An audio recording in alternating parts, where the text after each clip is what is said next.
My name is Rafael Edward Leonard Alas. My ID number is 2010 47 42 3, and I'm going to talk about the law of thermodynamics.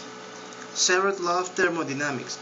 If two systems are each in thermal equilibrium with a third, they are also in thermal equilibrium with each other.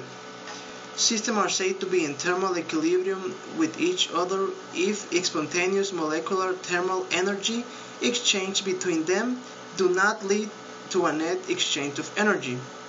First law of thermodynamics.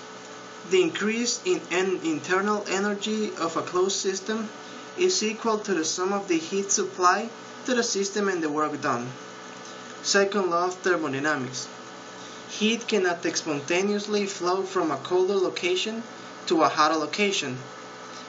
The second law of thermodynamics is an expression of a universal principle of dissipation of kinetic and potential energy of the nature. Third law of thermodynamics.